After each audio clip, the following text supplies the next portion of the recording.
Ganyan. Kasi ito.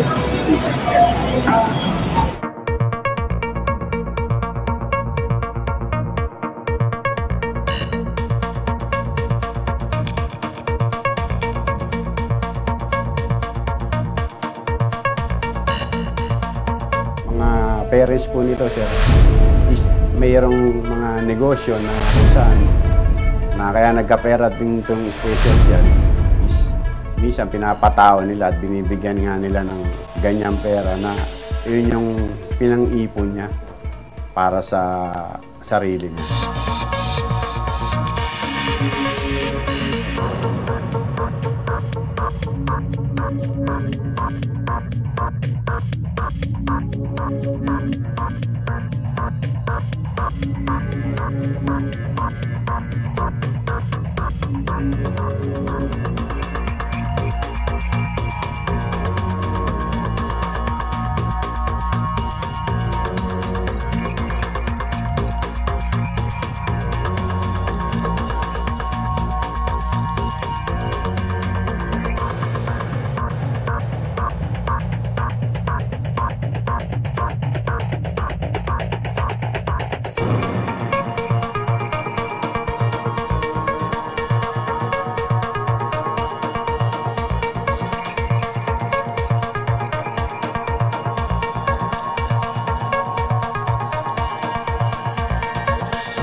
Sa kwento po nung parents po, ayun nga po, nag-iiba na raw yung attitude. Parang stressful na yung, niya, yung mga araw niya.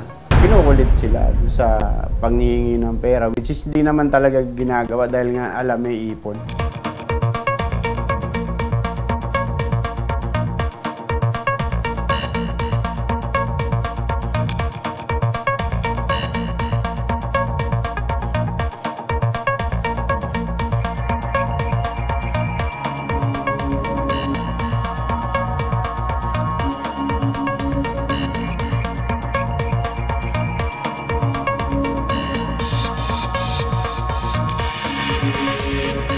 Unang nagpakita ng ganong bagay itong suspect, and then after niya makita yun, sir, para nakumbinsi itong minor na natin, sir, special child.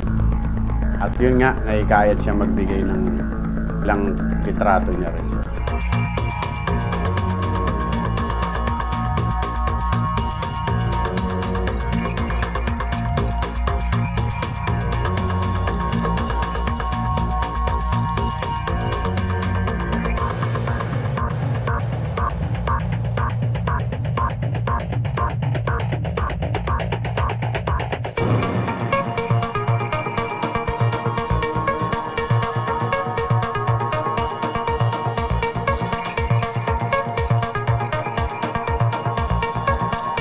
So, nung nakita po yung cellphone, binasa po nung parents, doon lamang po natuklasan na itong kanilang anak na special child, hinihingan nga palagi para sa sustento.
online sexual abuse and exploitation of child.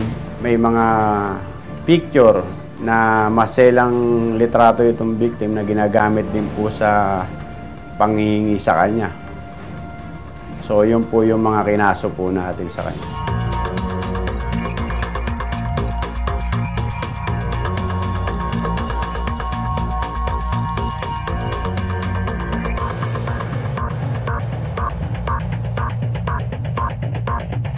Once po, sir, na makuha po natin yung document, sir, we will immediately refile this case to the Prosecutor's Office of Manila.